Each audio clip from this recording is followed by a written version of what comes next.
We're really honored to have a august group of people here, everybody else, that can talk about this topic for you. And there's a significant number of people that are GIPS compliant, and if you are, it's one that takes, I don't want to say a lot of work, but there's always something happening. And right now we're in the midst of developing GIPS standards. The last GIPS standards came out nearly 10 years ago. For the 2010 version came out 2011 or whatever the official timing was. And so now we're looking toward GIPS 2020. And we have put out comments on 2 drafts. And the Investment Advisor Association gave a comment letter at the end of the year when they were due, 12/31. I think I put that one in your materials at the last minute. Make sure that you have that available in case you wanted to look at one, but there's plenty available and they're on the CFA Institute website. But one of the first things I want to do is to introduce our panel today. And to my left is Justin Guthrie. And Justin is a partner in ACA, and in particular ACA Performance Services. He spends a lot of time in Tennessee. That's where he lives. I said it that way because I'm sure he's on the road a fair amount too. He's on the executive committee for GIPS, and he was before that head of the United States Investment Performance Committee for GIPS. So he has a wide range of experience that he can talk to us about. And to his left is Karyn Vincent. And Karyn has done everything in GIPS. She had her own GIPS company, which somehow has ended up in Justin's portfolio. So now she's the executive director of GIPS and on the executive committee. And she's the one person, if there is one, who has all of GIPS 2020 in her mind, or it will be, and we'll all know what it is coming up in some number of months here. Our last slide will show you exactly the dates we have in mind. And then to her left is Jim O'Leary. He is Director of Performance at BNY Mellon Asset Management in Boston. Those of you who know that group, they've recently merged 3 companies together, and they worked on what the name is, and BNY Asset Management. Yeah, at this point in time, it's called Mellon Investments Corporation. It was we had a temporary name for a period of time. Good. I knew I needed to be sensitive in that area, so he gave you the official answer, and that's what it is. So, Jim, we're happy to have you here, and Jim has been on the United States Investment Performance Committee for a number of years and is its chairman. So we're delighted to have him as well.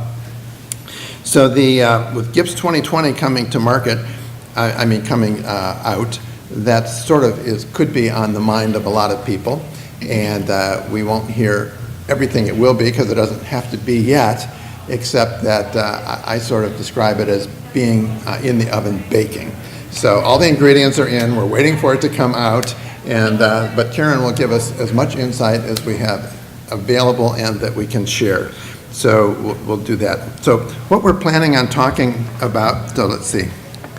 I should be advancing our slides here. This is who I was just talking about. Yep, I do have your title officially right, so that's good. And so then the other thing that I wanted to point out is these are the things that we're going to talk about, sort of the order of them. We'll talk a little bit about GIPS standards and then also GIPS 2020 standards and the rationale, GIPS 2020 standard structure, and key topics with marketing implications, and then the timeline at the end, just as a reminder as we leave. But the one thing I wanted to start out with is to start with sort of a questionnaire. Now, I don't know if the app is working or not, but I had decided to do this by show of hands regardless, but I'm going to give you the categories first of all, and you'll raise your hand at the right time later. One is those of you who are not GIPS compliant. Maybe you were, maybe you're thinking about it, or maybe you're just here to find out more about GIPS. The second group is those who are GIPS compliant, your firms or whatever you work with. And then the third one I call GIPS professionals. That means you earn your salary in GIPS, either consultant or full-time job, so to speak, or a significant amount of your work at your institution. So how many of you are in the first category of not GIPS compliant? Okay. And the second one, how about those who are GIPS compliant? Good. And then how about those who are GIPS professionals, people that earn your, good, okay. Well, I was thinking it'd be maybe about 20%, 60%, 20, but you're somewhere in that. I can't give you the statistical read back immediately, but it gives us a chance to give an idea as to what you're interested in and how we should address what we have to say. So with that, in order to do sort of our level set on GIPS, I'm going to turn it over to Justin to get us started. Oh, we also want to say that we plan to be interactive so that we can, I don't want to say interrupt each other, but we can all contribute to all the topics. And the other one is we'll try to take into consideration questions. So you have two ways to do questions. One is on your app. Right. So with that, I'll turn it over to Justin. Excellent. Thanks, Paul. Let me just quickly on 2 slides, I'm going to cover a little bit of the background of the GIPS standards and kind of who they serve and the constituents as a lead-in to Karyn's comments, around GIPS 2020. And 2020 really is a big change, and as GIPS professionals, we're all pretty excited about what that means for the industry. Okay, good. So firms claim compliance with the GIPS standards primarily because they are demand-driven, meaning in the United States, for example, many large institutions and allocators require GIPS compliance in RFPs, and I'll talk about a couple recent examples of those in a second. They were started here originally in the 90s as the then AIMR PPS standards. Many country versions of those evolved over the years, and then we went to one global standard. And the GIPS standards today are generally viewed, without question, as the single global best practice standard for calculating and presenting performance results. One thing to keep in mind as we go through Karyn's comments, they are intended for presenting performance to prospective investors and not necessarily crossing over into client reporting. But they are considered best practice, and there's a couple of kind of fundamental concepts. One of those being fair representation and full disclosure. So the GIPS standards have many requirements that are very prescriptive, such as how you calculate returns and what particular calculation methodologies you use. And there are things that are a little bit more open to interpretation, which implies this fair representation concept, such as how you define your firm for GIPS purposes. So there's a balance of that. They're intended to create an apples-to-apples comparison to allow investors to view performance results of, say, a bank loan strategy or a large cap value strategy in a comparative fashion. And in the United States, I'll flip to the next slide. In the United States, investors and allocators and plan sponsors in particular require GIPS compliance. So rates of compliance for traditional and fixed income managers in the United States is pushing 80%.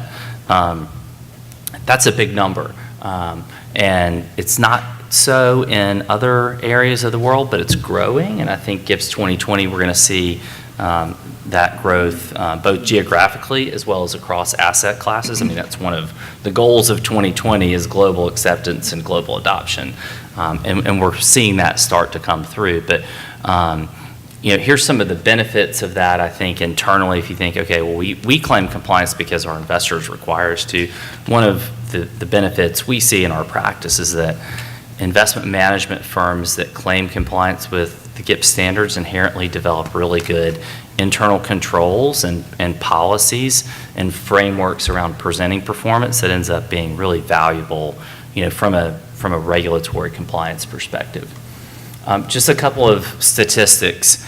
This was a survey that ACA conducted with eVestment, which is the consultant database, last summer. And some of these statistics are from questions, and then some of it's from actual population of the 2,000 managers that populate the database. But about 75% of traditional, and we classify traditional as your standard equity and fixed income asset managers claim compliance with the GIPS standards. 87% of those are independently verified. Verification as well as compliance with the GIPS standards, as you know, are both voluntary. This one to the box upper right is interesting. 75% of consultants expect to require alternative asset managers to comply with the GIPS standards in the future. Today, very few hedge fund, some more on a percentage basis, I think real estate managers, but very few pure play hedge fund and private equity managers comply with the GIPS standards, and their rationale is, one, investors aren't requiring it yet, and two, there's a theme that, well, the GIPS standards are built around composites and they don't really apply to us, because we have funds, and GIPS 2020 is clearly addressing I think both of those, and so it'll be exciting to see what happens in the future. Just as a point of reference, one of our analysts at ACA pulled these the other day. These are in the last month, just examples of RFPs, notable ones that required GIPS compliance. So the LA County Employee Retirement System, also known as LACERS, put out a private credit mandate in early January, and one of the minimum qualifications, if you know in RFPs there's 3 or 4 or 5, it's got to be a 3-year track record, and you have to manage X, million in AUM. GIPS compliance is a prerequisite to compete in that. The state of Alaska issued one, I believe that was for a equity strategy in late January requiring GIPS compliance, and then Cambridge Retirement System on the 19th of January issued an RFP for a bank loan strategy requiring GIPS compliance as a prerequisite. So you can see where the demand-driven function is investors require it, and asset managers follow suit. And again, I think globally we're going to see that adoption rate increase, but it's certainly here in the U.S. Alive and well from an investor perspective. So that's a perfect lead into what I'm going to start off with, which is why did we decide to even update the GIPS standards, and why now? So first is the GIPS standards were last updated in 2010, and so everything needs to be updated periodically. So a couple of the reasons, though, that really made us think about updating the GIPS standards now is that composites are the foundation of the GIPS standards. But composites, like Justin just said, they're not appropriate for all investment products. Pooled funds just do not fit neatly into the current GIPS framework. So we wanted to better accommodate the marketing of individual pooled funds versus composites. We also wanted to make the GIPS standards more relevant for all asset classes, including alternative managers, like Justin just said. We know that some of the restrictions that we've had about using, for example, money-weighted returns have not encouraged many alternative managers to claim compliance.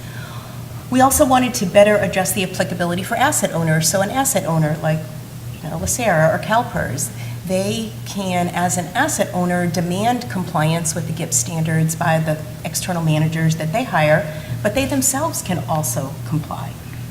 And lately, you may have heard in the news, some very high-profile asset owners have themselves claimed compliance with the GIPS standards. So, for example, CalPERS did it a while ago.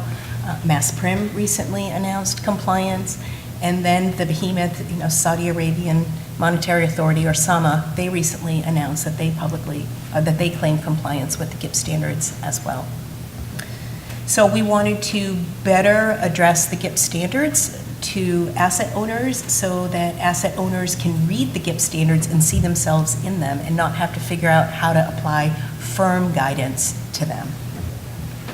We also wanted to consolidate all the guidance that has expanded since 2010, since we originally issued the current version of the GIPS standards. Okay, so in the 2020 GIPS standards, and the official name is going to be the GIPS standards, but we refer to them as 2020 just to differentiate from the current version. So we're going to have a different structure. So we're going to have 3 sets of standards. We're going to have GIPS standards for firms, GIPS standards for asset owners and GIPS standards for verifiers. It's going to be, the plan is to have 3 separate documents. Also, there are no separate asset class sections for real estate, private equity, or wrap like we have now. Instead, we try to accommodate those asset classes within the current guidance. We also removed dates, inapplicable dates. So for example, as of January 1st, 2010, you must do XYZ. Those dates still apply, but we took them out of the provisions and moved them into footnotes just to make it simpler for firms that are newly coming into compliance so they don't have to struggle through a long history of dates. So we went through an extensive consultation process to float our big ideas that we wanted to reflect in the 2020 GIPS standards. So we did that last year, and then we subsequently issued the draft of the 2020 GIPS standards on September 1st, and we had those standards out for public comment for 4 months. Through December 31st, we also had the GIPS standards for verifiers out for public comment for 2 months. We received, the final count is over 120 comment letters that include over 5,200 individual comments. So we have been sorting through those, and what we're going to talk about today is several of the topics that impact your marketing activities, and that's what we're going to focus on today. How many comment letters did you say? Did you say 5,200? No. 52 individual comments. There we go, okay. Within over 120 comment letters. So, and everybody at this table provided a comment letter, thank you very much. And if you provided a comment letter, I just want to express my heartfelt thanks, because we couldn't do this process without all of your public comments. I'd say, speaking for myself and probably for Justin too, working with the US IPC to provide a comment letter, we took the tact of looking at the document as a whole. I'm sure ACA did too, because this is just prudent practice for them being experts in verifying firms coming into compliance. But it was a very significant undertaking. I'm sure a lot of firms picked and chose the issues that are most important to them, and that type of feedback was probably definitely helpful as well. But it was a very significant undertaking and very educational as well, I'd say. As long as we're talking about that, it was a very big amount of information that you had to give comments on. And just for your information, the Investment Advisor Association commented on the main part of it. We didn't choose the portion on verifiers, which of course is definitely in your bailiwick, or the asset owners, because the more traditional ones is who our members are. So that's why we sort of stuck to our own cooking. So the first topic I'm going to discuss is differentiating composites versus pooled funds. There's a big change in 2020. And in 2020, and you know what, before I go on, I'm also going to say that what I'm going to talk about now is what was included in the exposure draft, as well as I'm going to try and give an indication of what direction we're heading based on the public comments. But I can't tell you what's been decided, because it hasn't yet been decided about what we're doing. So you're going to have to wait for the final comments. So again, these are just the issues that we're grappling with right now. So in 2020, firms need to consider what is being offered. We looked at the things that a firm can sell and put them into 3 buckets. A firm can sell a composite strategy, where a firm is selling to an individual client who's going to give you, $100 million for your small cap mandate, and you're going to manage that account all by itself. We call those segregated accounts. So that's going to be a portfolio owned by a single client. But then firms also manage pooled funds. We put those into 2 categories. We put them into limited distribution pooled funds or broad distribution pooled funds. Limited distribution pooled fund is when the firm is selling participation in a specific fund, and it's typically sold in a one-on-one meeting. So that's when you're a hedge fund manager and you're meeting with the prospect who's going to give you money for that specific fund.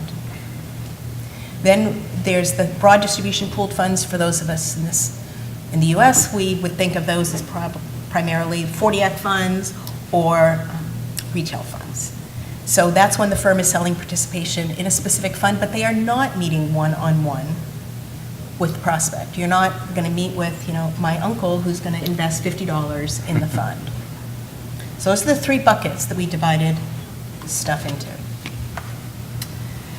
The feedback we got on that is that firms struggled with understanding the difference between limited distribution pooled funds and broad distribution pooled funds.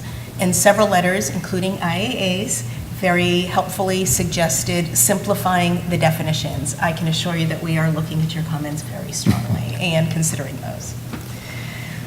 We also need to address what happens with funds that could qualify as both limited and broad distribution pooled funds. So for example, if you have a fund with both an institutional share class and a retail share class, so how do you handle that? So we know we need to address those situations. So for those of you that were here last year, where we talked about the utter failure of the advertising guidelines for broad distribution pooled funds, we heard you loud and clear, and I can assure you that we are not attempting to add on to your already large regulatory burden that you face when you sell retail funds. That is not our intention at all. Kat, you're supposed to say thank you. Oh, thank you. Absolutely, thank you. Those are encouraging words, and it sounds like you're getting a good perspective on it, and thank you, Karyn.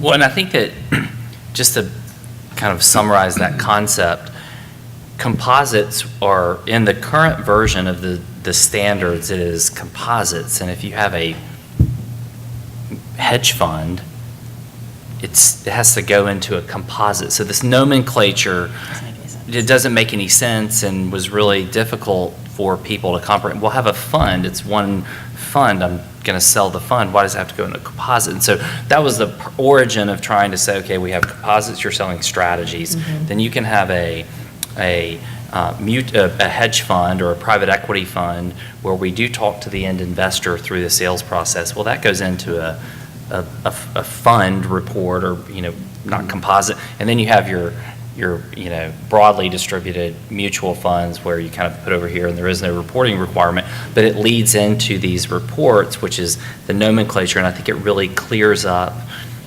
what it means and what the requirements are for funds. And so changes in this regard for just a separate account manager, or nothing really changes, in your world in terms of, you think about composites, and that's correct. It really broadens things and I think clarifies.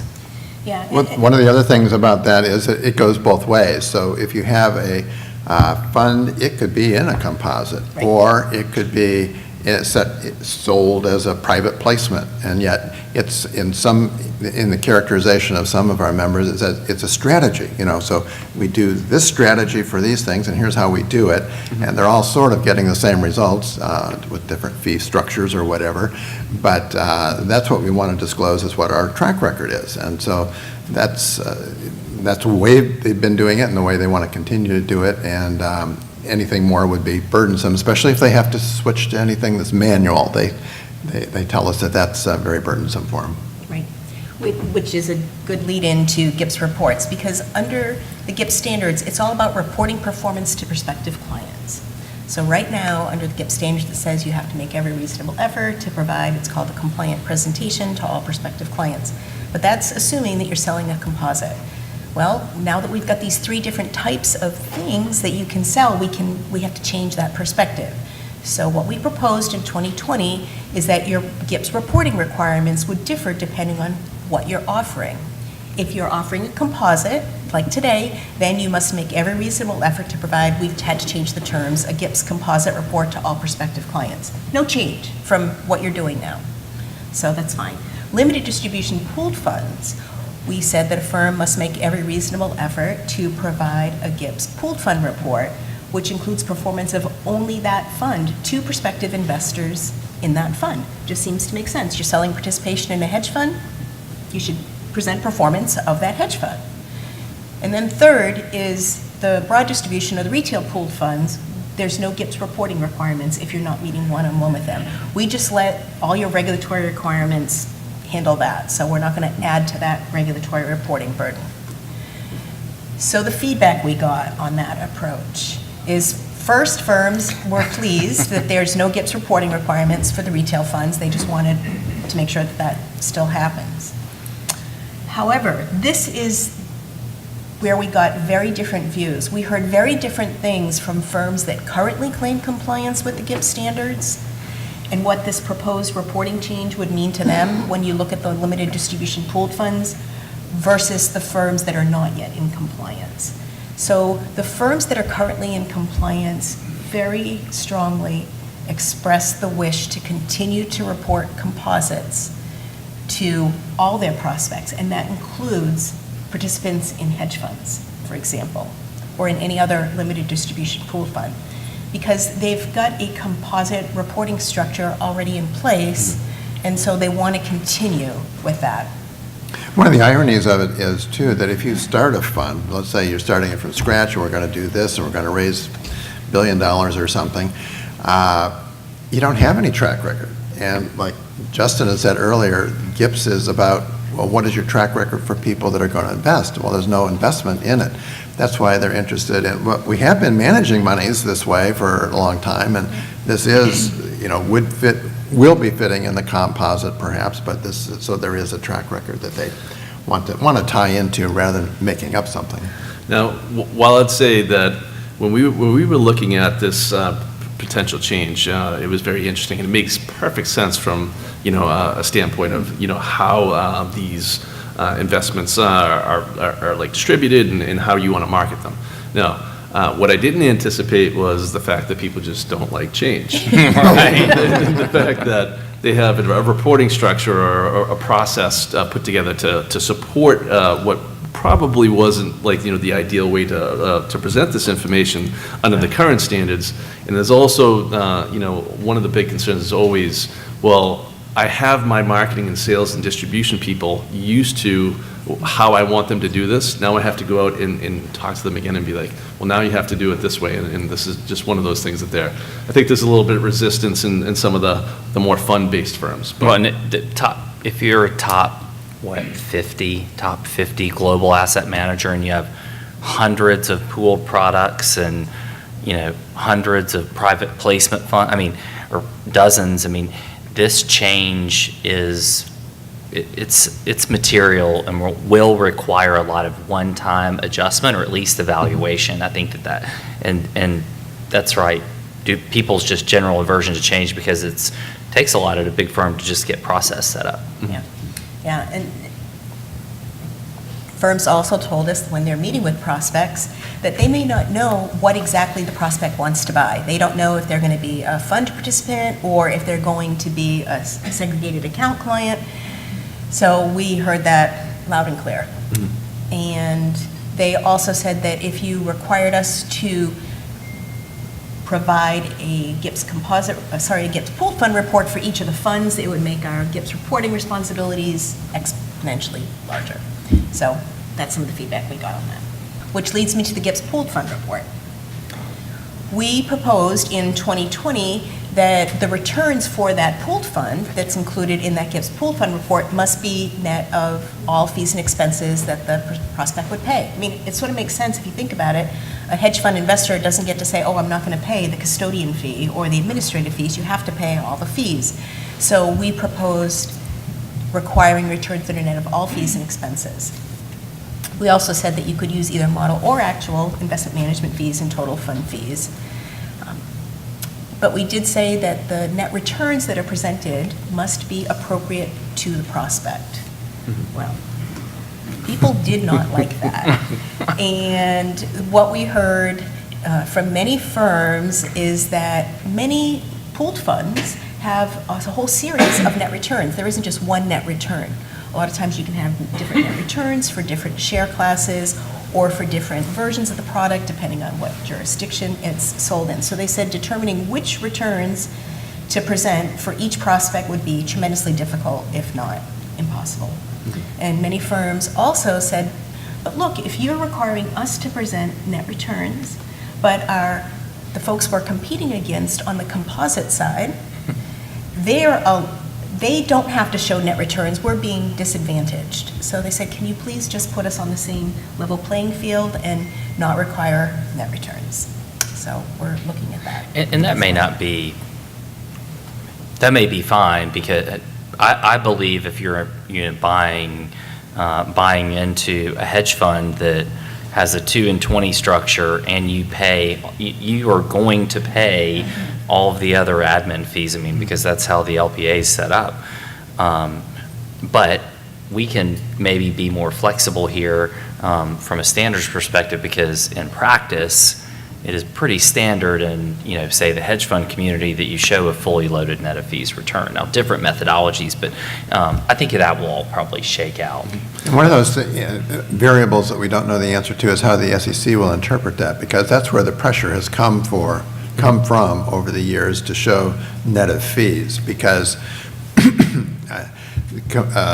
consultants that come in, someone made a comment to me that sticks in my mind, says, oh yeah, I know what you mean, because with consultants, I've never met a consultant who didn't think they were going to negotiate a better fee, so they always thought they would do better than that. But the point is that the SEC doesn't want individuals to be confused if they're having to look at this information, so that they would be misled. We got a question here. Let me ask. We were talking about sort of the tail end of this before we came out, but it says, how do you categorize all firms and platforms that are marketing / offering models, especially that are new and other back-tested history? So, in other words, if you can't do a history that you can say this is real history, and you might be trying to rely on back-tested history, how can we answer that question? Anyone want to take a stab at that one? So we propose in 2020 to have a bit more flexibility with including what we call theoretical performance in GIPS reports. And we say that theoretical performance can be presented in a GIPS report, but the only key is that you can't link to it. In other words, you can't have a track record where you link model performance to your actual performance as if it was a continuous track record. But you're absolutely willing or able to present that performance in a GIPS report, as long as you just don't link it and you label it. It's called supplemental information in the GIPS world. And there's a piece of guidance currently that says, what do you do if you, if you're talking about a strategy to a prospective investor that you don't have a composite for, i.e. you don't have a track record for, and it basically says you can present to a prospect, information that's helpful, and you have to disclose what it is not, which is a composite actual performance. And so there's current guidance existing that basically allows for the fact that, yes, you're not prohibited just because you claim GIPS compliance for starting a new strategy and talking about that. That's right. That's right. So let's see. Okay, so I think I can move on to the next one. So continuing on with those GIPS reports. So again, this is the information that must be provided to a prospect. So what I'm talking about is typically the report that includes 10 years of performance data, the composite and the benchmark, number of accounts, market value, and all that stuff. And then a series of disclosures. It's typically going to be one or two pages. So that's the information that needs to be provided to all prospects. Right now, there is no requirement to update those GIPS reports on a timely basis. And some firms don't update those reports, sometimes for like several years. So we, in 2020, proposed requiring firms to update GIPS reports within 6 months of the annual period end. Just to say, if you're providing information, it should be at least somewhat current. And the feedback we got on that is that many firms felt that while it is reasonable to expect firms to update those GIPS reports within a specific time period, many of them said that 6 months is too short. And the real problem comes down to total firm assets for lots of firms. For big firms, for some of these firms that manage over $1 trillion, they don't calculate firm assets quickly. it takes them a while to do it. And that's a required disclosure. So if we require that information to be provided, we need to allow, we need to give them time to do that properly. So, and also a lot of firms that manage alternatives that might place reliance on other third parties for that information, they don't get that information, like what's the value of an investment in, where they're an LP in a private equity fund. They don't get that information within a month. It takes them a while to get that information sometimes too. I thought this was a very interesting one because at my firm, if they're not updated within 3 weeks, then I'm getting hate mail in my inbox. Like, it's like you have to have these updated as soon as possible. Some of the things we discussed on the committee was a lot of, and I found this one to be very interesting, is that firms felt that they needed to complete their verification before updating the compliant presentations. And initially, I just thought, well, this makes sense because they want to, include in their disclosures that they've been, verified through the current period. But I think it took a little bit of a different tact where they're using verification almost as like an audit to catch things for them, which I found to be kind of not an excuse to update your compliant presentations. You should have, tight controls, policies, and procedures to catch these types of things. Yeah. And also you should be looking at your error correction policy. Every firm should have an error correction policy. Any mistakes that you make and distribute, you're required to address and have specific controls and policies to address the different variations of errors. And firms need to have their policies and procedures and their processes, tight to the point where they don't have to rely on a third-party verifier to look at their numbers to say that they're correct. If I'm a compliance officer at a asset manager, like this would give me a little bit of concern. Forget about where we come out on this, which is because I've seen it before when someone's waiting for a verification and they put it on hold because they acquired another firm and their GIPS report has numbers through like 2016, and that's your appendix, the last page in a pitch book, and you're going to pitch, and the 35 other slides have performance through the end of the year, and like that, I don't want to on stage say that that's like misleading, but it's really like. That's what you just did. It's really out, there's a huge gap, right? Our GIPS report is 3 years behind what we're really telling everybody how we've done. And so I think it's really stale, and there should be a requirement. We'll see where we end up in terms of number of months. I think a lot of it is, like Jim said, that people want to have that verification so they can say, we're verified. And when it comes to getting a verifier to come in and your priorities of the year after taxes and year ends and so on and so forth, getting the verification done may not be as high a priority. Well, yeah, you probably should be able to get it done within 6 months or something, but sometimes it doesn't happen, especially when you change personnel or change verifiers or the like. So another problem that's sort of similar that people have is for the custody rule of getting an audit done within 180 days of the end of the year. Well, when you're just talking about a partnership that has a limited number of people in it, for the accountants that are doing major work for major other issuers, it falls to the bottom of the pile, and then sometimes, so you miss the 180 days, well, then that causes the problem. So if you have too rigid a line, it can be a problem, but we'll see how that shapes up too. One of the arguments we heard in terms of against the 6 months, I felt 6 months is perfectly reasonable, but we're looking to make the GIPS standards applicable to more firms and more types of firms, and that includes the alternative share alternatives area of asset management, and they might not be able to get this information within 6 months. I felt sympathetic on that case. My thought process was, maybe there should be, an allowance for, asset classes such as that.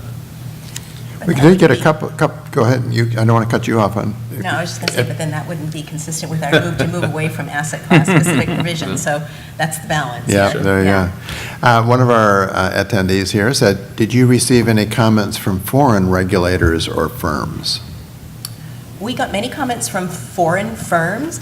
We did not get any comments that I can think of from any regulators. We got comments from industry associations. That's probably sort of as close as we could get to regulators. Regulators just in most countries aren't willing to write a comment letter. And I have another question here. Are you, not who the you is, but any of us, are you still using the various SEC no action letters as a basis for the standards and changes, for example, back testing? We absolutely consider regulatory guidance. So if you comply with the GIPS standards, even prior to complying with the GIPS standards, you have to comply with any laws and regulations regarding the calculation and presentation of performance. So if, when we were talking about like pooled fund reporting, let's say that we decided we were just going to allow either gross or net returns. I mean, realistically, in many parts of the world, well, particularly in the US, you're probably still going to show net returns anyway because regulations are going to require it. So regulations come first and foremost. Thank you. Carve-outs. So firms are allowed to carve out pieces of portfolio and put them in a composite. So for example, to take the equity component of a balanced portfolio and include it in the equity composite. You're allowed to do that as long as those equity returns include cash and cash equivalents.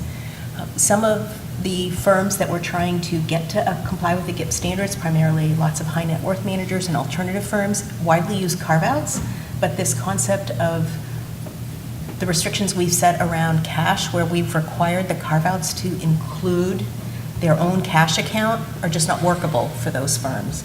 So what we've decided to do is, once again, to propose allowing firms to allocate cash to carve-outs. So to say, if, for example, the equity portion of a portfolio represents 40% of the total, then you could allocate 40% of the cash to that equity carve-out and then include that equity carve-out with that allocated cash in a composite.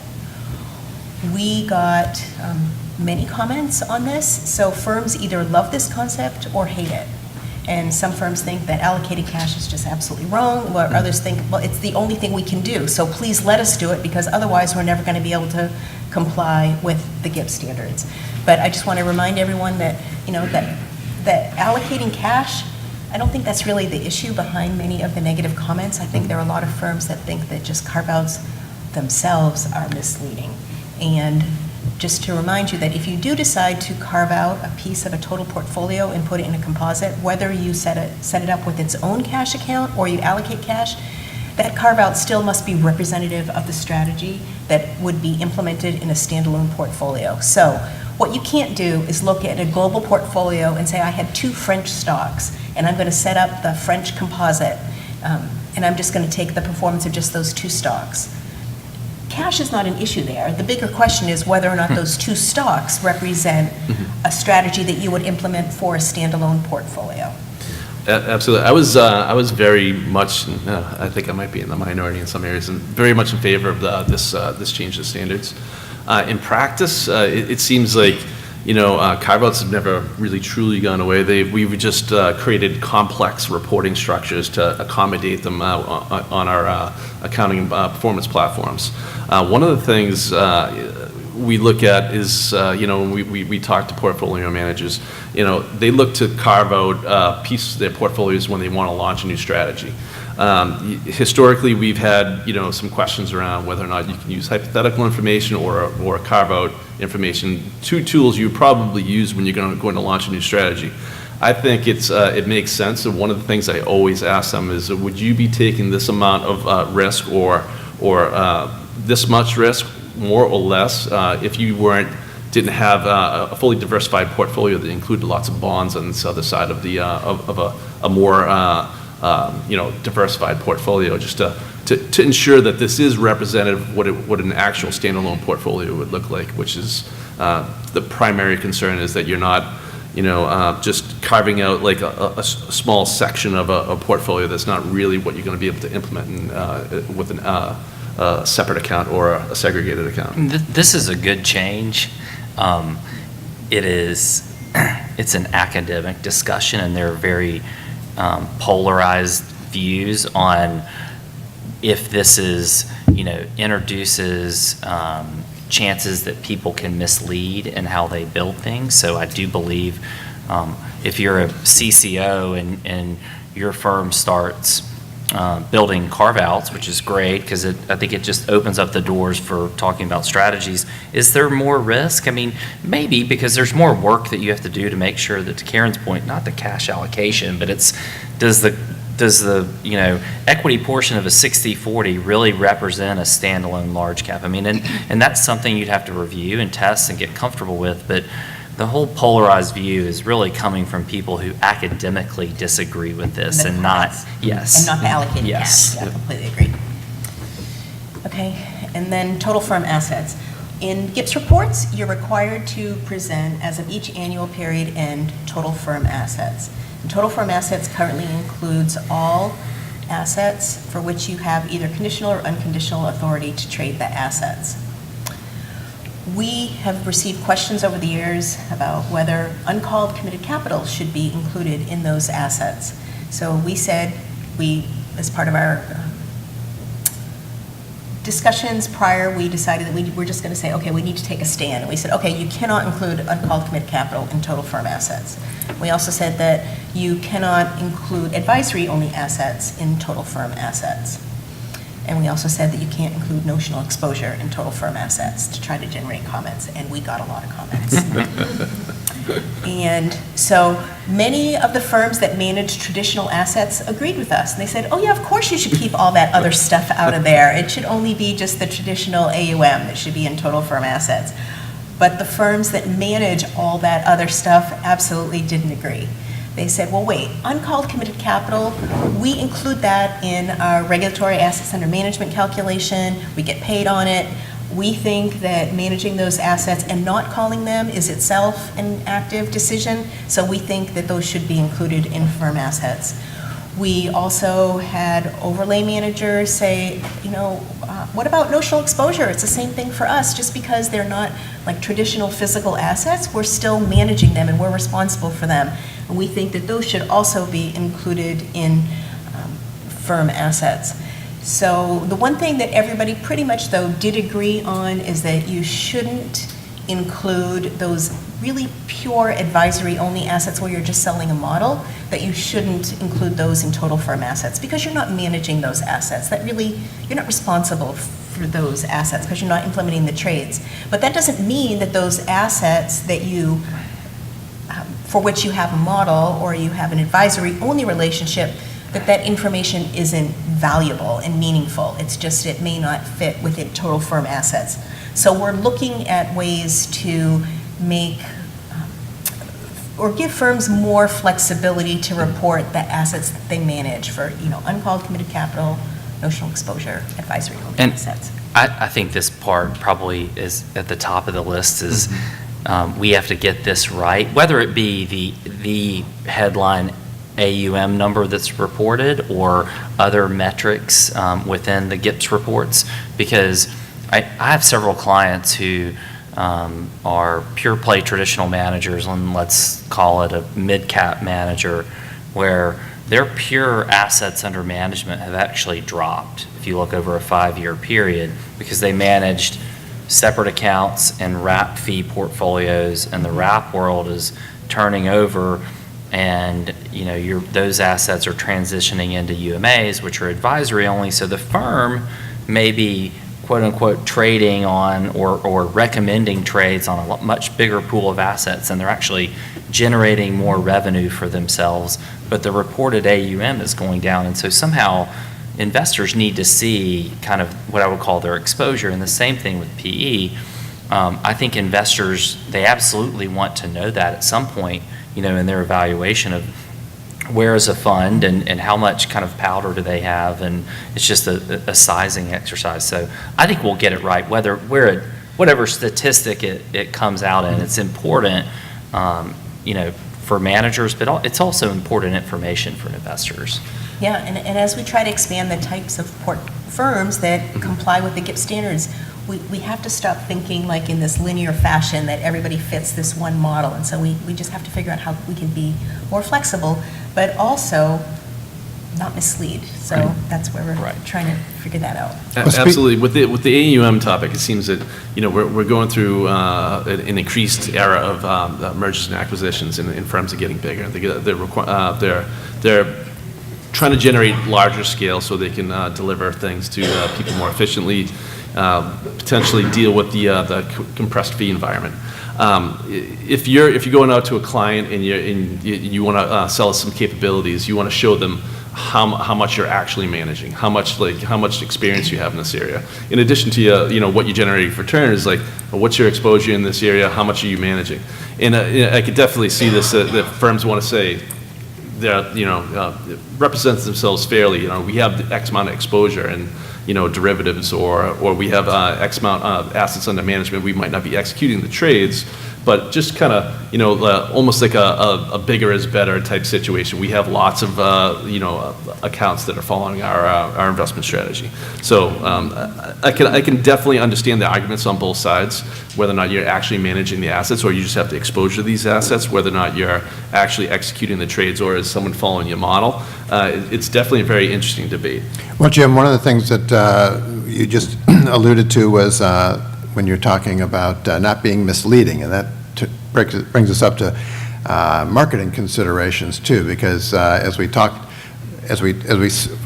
convey all these concepts to potential investors and so on, what are some of the things that we should be mindful of, because you have to deal with that every day? Absolutely. One of the things about GIPS is very interesting is a lot of people, put together a good GIPS program. They have their policies and procedures. They probably conduct regular committee meetings, and they prepare compliant presentations. Sometimes it feels like some firms just think their work ends right there. Well, it's really interesting because you can provide people all the tools and all the information necessary to be a compliant firm, but what they do once you've handed off that information, it could make or break whether or not you're compliant. At my firm, we review marketing presentations all the time, see how things are being presented, see if it's consistent with what we're doing in terms of GIPS compliance. So it's kind of an interesting aspect where you can have rules and regulations, but once your salespeople leave the front door, are they doing what they've been asked to do, or do they understand what they've been asked to do? So with the 2020 GIPS standards on the verge of being finalized, I think it's a really interesting point in time, because you're gonna have to talk to people, not just within your distribution areas, but the people who are involved in your governance committees, such as your GIPS committees. Existing firms claiming compliance that offer pooled funds and segregated accounts, they're looking at some really interesting challenges, and Karyn touched on this earlier. This is one of the more interested topics that people out in the industry are interested in. Do they have additional material preparation, pooled fund reports requirements, providing guidance to the marketing distribution people how they're supposed to present this information to prospective clients? And there's also a discussion you need to potentially have on presenting the most appropriate track record for a limited distribution pooled fund. So the additional material preparation, I think a lot of this has been addressed in the fact that not too long ago the CFA Institute and GIPS had a frequently asked questions release addressing some of these concerns. But if you look at this, just to get a clear definition or understanding what the difference between a broad distribution pooled fund and a limited distribution pooled fund will kind of clear up some of these concerns. So if you're a fund that has hundreds of broad distribution pooled funds, you probably don't have that much of more of a increased reporting burden, because you're not going to be required to give a GIPS fund report to these prospective clients, because you're typically not going to have one-on-one contact with them. I think a lot more of the additional material preparation is going to be on the limited distribution pooled fund part. I don't think that this is going to be overly burdensome. I think this is going to be something that makes sense. It's a less regulated area. They should receive a little bit more of full disclosure of what exactly you're managing in the required disclosures. And you'll be meeting with these people on a one-on-one basis, so it should be easy to deliver these materials to them.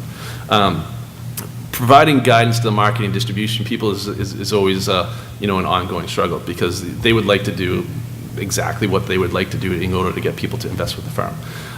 You want to educate these people on not only what's required and what's prohibited, but also you want to keep them up to date on how we want to do this on the verge of 2020. There could be situations like we discussed before where they go into a room and they're not sure if the client's going to be interested in investing within a pooled fund, or they want a segregated account. There has been an idea of potentially having a GIPS report that accommodates composites and funds. It's an interesting concept. I think that's something that it'd be very interesting to explore and see where that goes. The most appropriate track record for limited distribution pool funds is pretty interesting. If you have a limited distribution pool fund that has no track record, what are you going to show to prospective clients?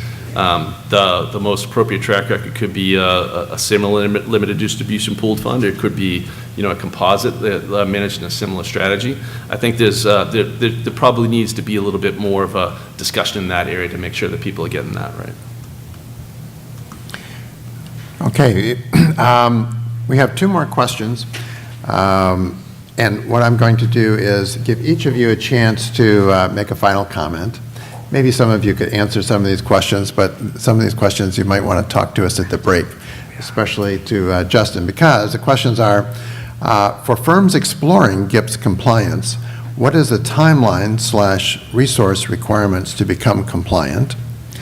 And for compliant firms, what advice can you offer for how we should evaluate the impact of 2020 on our firm? I think we've been talking about some of these things, but maybe some of you have more specific answers to either of those questions. But let's just go down the row, and then we can wrap up. I think on the second question, my advice would be to not do anything yet. Exactly. Because, as Karyn just noted, most of the substantive topics, we may not end where we came out. And so in the draft guidance. And so any kind of substantial, I think it's great to read it and synthesize ideas, but any substantial effort would be premature. I do believe that for really large asset managers, once we get to a 6:30 deadline and see a final version, I do think there's some moderate work and forming some groups to kind of help synthesize what does 2020 mean for Jim's firm. There's a lot of work to be done, and maybe it's not even a ton of actual change, but perceived change and how you message that. To the first question, what was it? Firms exploring GIPS, what's the timeline?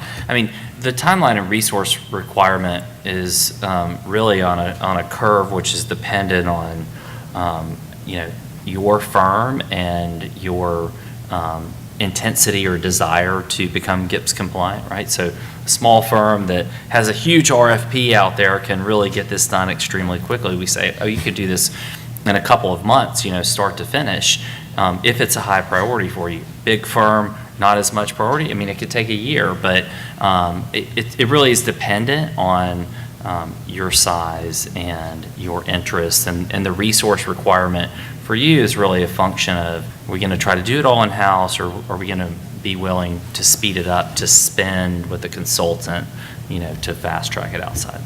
Yeah, and how good your records are, and do you have all the records for as far as you wanted to claim compliance too? Karyn? Yeah. Don't do anything until June 30th.